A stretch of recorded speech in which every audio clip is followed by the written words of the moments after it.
Hey, what's up? Welcome to Through the Mixing Glass. My name is Joel. Thank you so much for joining me for this special episode. One of my favorite things about living in New York are the bagels. My bagel order is an everything bagel, lightly toasted with cream cheese, and of course, a cup of coffee to go with it. Now, why am I talking about my bagel order on a cocktail channel? Well, essentially, what I want to do is turn my bagel order into a cocktail. I want to make an Everything Bagel Espresso Martini. Sounds a little crazy, but I think it could work out. I've actually been kicking around this idea for a little while now, and I think it could actually turn out pretty good, but I need a little bit of help to kind of finish the recipe up. I'm going to use a lifeline. I'm going to phone a friend. I'm going to call up my friend Meaghen. She runs the YouTube channel The Wee Pearl. Super creative channel. She's always doing lots of really cool stuff. So if you aren't already, you should definitely subscribe to her channel.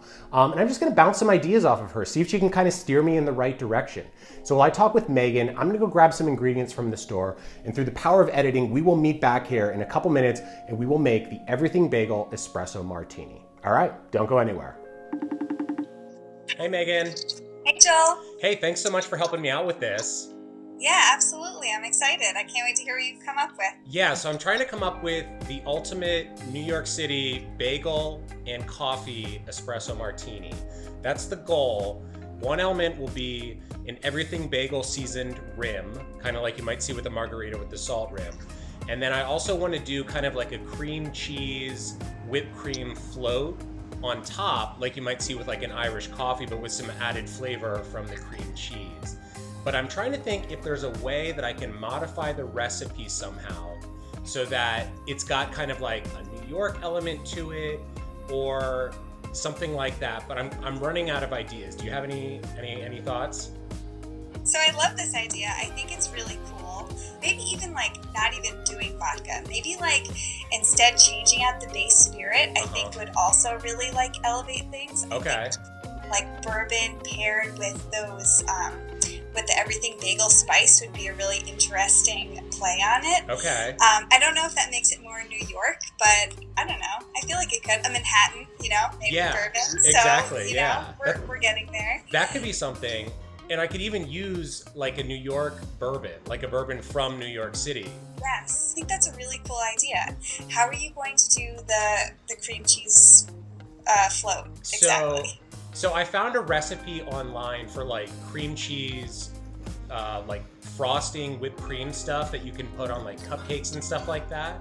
So my thought is I'll just use like a tinier portion of cream cheese because it does need to be like more liquidy than it would for like a frosting. So I'll probably just take like elements of the cream cheese frosting and then kind of just dilute it with more regular heavy cream so it's a little bit more pourable. That's kind of what I'm thinking. Have you ever done anything like that?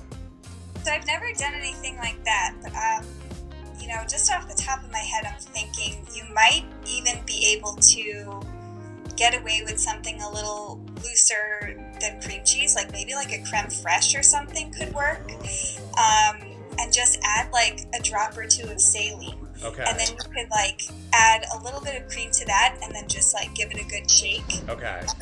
That should help it like stay, like not fall in and get all weird. You know what I mean? Yeah, because sometimes you'll see like float on there. Yeah, sometimes you see it'll like start melting and get kind of like, like little threads will like dissolve off of it towards the bottom. Yeah, that's either because it was sitting too long or because the cream was under-whipped. So it's like a very delicate balance between over-whipping and under-whipping the cream, in my experience. I like to kind of just throw it in a jar and then just like shake it, and you'll be able to kind of see what it looks like because it's in like a clear jar. So you'll be able to see the consistency of and whether it's like over-whipped or it's too loose. That's a good idea. The other times I've done it have been in like an opaque bottle, and I can never tell how liquidy it is until it's already turned into like the type of whipped cream you would put on like a piece of cake or something like that.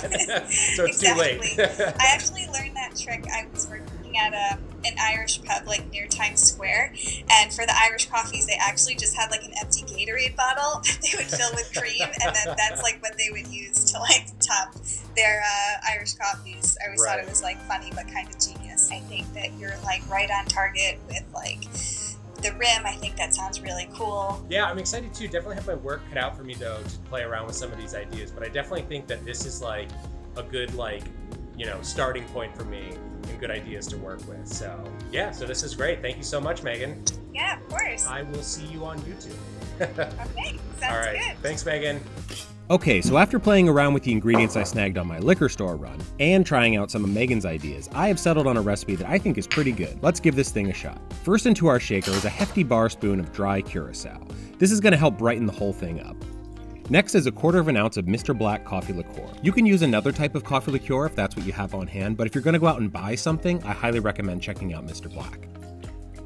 We're following that with 1/2 ounce of simple syrup. This is a semi-rich simple syrup, which is 1.5 parts sugar to 1 part water. For our base spirit, I landed on Oni's rum, which is distilled right here in New York City. I tried a few different base spirits for this, including bourbon like Meaghen suggested, but ultimately I just thought that rum worked the best here. Last into our shaker is 1.5 ounces of fresh espresso. If you can't get your hands on fresh espresso, I'd recommend using a canned cold brew. Some of the varieties out there will even give you a nice frothy head after shaking.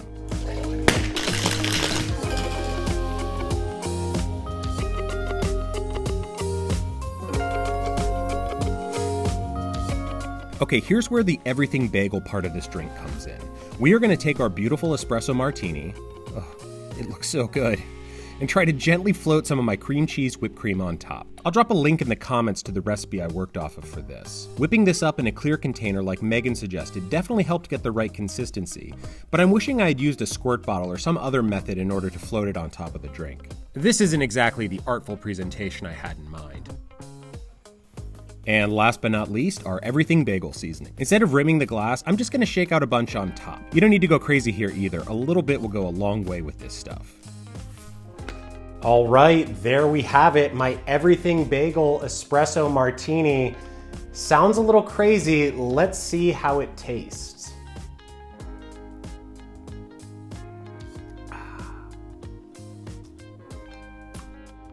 All right, it's it's definitely unique. The Everything Bagel seasoning is kind of out there. It's a little weird. If you don't like Everything Bagels, just don't even bother with this. But if you're an Everything Bagel seasoning freak like I am, this could be the drink for you. I gotta go for another sip. This is so weird. Yeah, I mean, it's a really good espresso martini. I love the cream cheese whipped cream on it. That kind of just gives it this super silky, rich, luxurious texture to it. That's really good. When you get a little piece of garlic or a little piece of salt in it, it definitely gives it this like weird little flavor pop that maybe you aren't expecting when you're drinking an espresso martini. But that's kind of the whole goal here. I wanted to make something a little bit out there, a little bit, a little fun. And I think we succeeded. This drink is not for everyone. The drink itself is great. You can make this, this is a great espresso martini. The cream cheese whipped cream goes great with it. Maybe if you don't love everything seasoning, don't bother putting that on top as the garnish. It's just a garnish, but it's pretty powerful stuff. I'm going for another sip here. This is wild. Yeah, I mean, I think mission accomplished. Kind of crazy, kind of weird, but I'm digging it. I don't know. What do you guys think? Why don't you let me know down in the comments what you think of this? Would you ever try it? Or does this make you want to run and hide? But thank you so much for watching. I had a lot of fun with this one. It was a long time in the making, but I'm glad we finally did it. So yeah, let me know what you think in the comments. If you liked what you saw here, feel free to hit the subscribe button. That would be awesome. If you didn't like what you saw here, I don't normally make kind of crazy stuff like this. I normally make normal, delicious drinks. This one's just a little bit kind of a fluky one-off thing. Maybe I should have posted this on April 1st. Yeah, let me know what you think of this one, and I will catch you on the next episode. Thank you so much for watching. Cheers.